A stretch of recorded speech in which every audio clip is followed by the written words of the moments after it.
graves, undead Zergan. Miserable fools, you are nothing. I have plenty in my posse, stomping saucy, and we undead Zergan. Even in death, you cannot defeat me. I'm worming, I'm working, let's hurt him, undead Zergan. The essence of death, you are life-loving. And if you think you're scaring skeletons, you got another thing coming. Ladies and gentlemen, welcome back to the Graveyard. Today I am showing you my updated Cryomancer PvP build for Update 45 on the Xbox NA console. And nothing has significantly changed other than a few skills, and then I changed the race to Breton just for that extra mag recovery and a bit of boost to the defensive stats. Jumping into the character sheet here, we're going to take a look at our unbuffed stats. We have 35 points into Magicka, 29 points into health, just keeping us over that 30 to 32,000 mark. The food is between Jewels of Misrule and Bewitched Sugar Skulls. I go back and forth between these two. Honestly, it's not a make it or break it. However, I tend to spam things more than I should, so I like to have that extra recovery just in case. But if you are able to not do that, then by all means run the Bewitched Sugar Skulls. More stats equals more healing and more damage. Taking a look at the back bar sheet here in our defensive buffs with Major and Minor Resolve, we are just over that 30,000 mark, and that is before Resistance Flesh. So 31,000 spell resistance, and then the Breton passives as well will double when we get hit with magical damage, and then the Resistant Flesh buff will also increase our defensive capabilities even more. Fully buffed up offensive stat sheet here. I know in the one community post that I showed, it was around 7,500 spell damage. That was on a trial dummy, but as you can see here, we still have plenty of spell damage to go around. This is going to help set up our bursts overall and hit super hard. Our Ice Comet is still well over 20,000 damage, so don't worry. It's not as much as I showed initially, but I forgot to mention that was against a trial dummy, so no trial buffs here, not in PvP.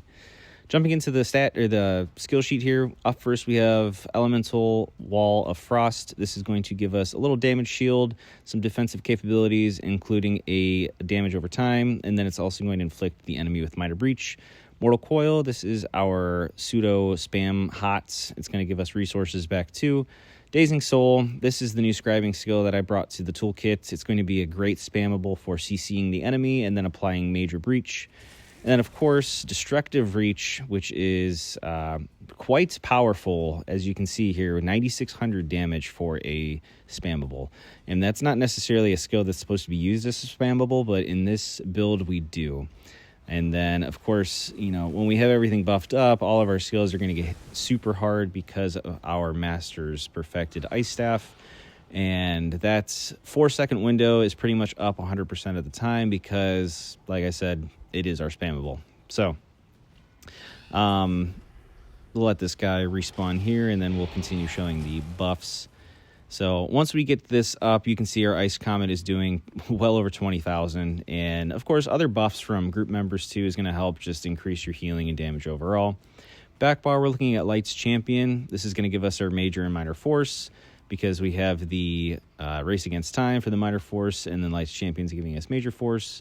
And then, of course, the back bar is pretty much the same. We have our Ghost, our Bone Armor, Dead and Pain for that Major Protection, and another heal over time. And then Resistance Flash is going to give us that Juicy Burst heal. And, of course, giving us equal to the amount healed, half the amount healed to our resistances. So, super tanky, especially being with light armor. That's another thing about the build, too, that I forgot to change. We'll cover that here in a second. We changed a couple of our armor pieces. But as you can see, our stats are pretty much the same on the back bar as far as the front bar, too. And we are just toggling back and forth between everything. Jumping into the CP here, we are going to doing Fighting Finesse, Mastered Arms, Wrathful Strikes, and then, of course, Unarmed Aggression. And I'm just going full-on damage with the blue tree, and then a bit of defense slash resource sustain with the red tree. So you can use the Bastion passive here. That's going to help out with your Wall of Elements buff. And then, of course, when you heavy attack with an Ice Staff, you're also going to get that damage shield. So it can help out. Is it going to make it or break it? No, but I like to go back and forth between that and Celerity. And then I'm always have to have Hardened on nowadays because I do go into IC a lot. So pretty much just having that 6% flat rate damage mitigation up is very important. All right. Looking at our gear here, it's pretty much the same. Like I said, we're using the Master's Perfected Ice Staff and then Frostbites, and of course the back bar has now changed from Nobility and Decay to Wretched Vitality. Wretched Vitality is pretty much it's a staple as far as builds go. I've talked to a lot of people, including Thorax. He highly suggested you just use it, and he's totally right. Wretched Vitality is such a good sustain set that you are able to outlast your opponent's resources.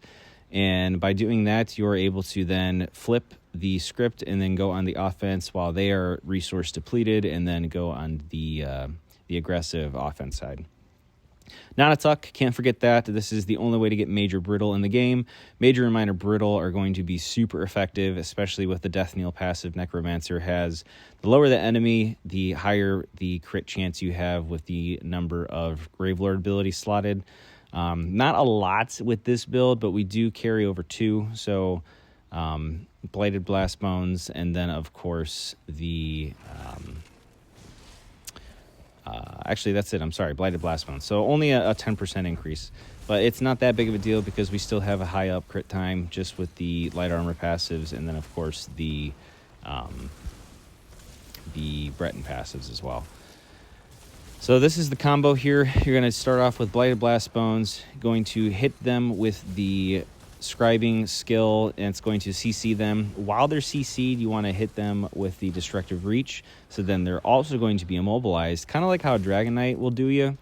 And it's super effective because your Nanatuck's going to proc, and the Nanatuck's going to just allow them to take even more damage over time. Everything is everything is frost damage, so your Frostbite's going to have 8% more damage with frost abilities, 4% more damage against chilled enemies, and then 2% more damage against I forget what the other one is. We'll have to look up Frostbite. But anyways, that's the build, guys.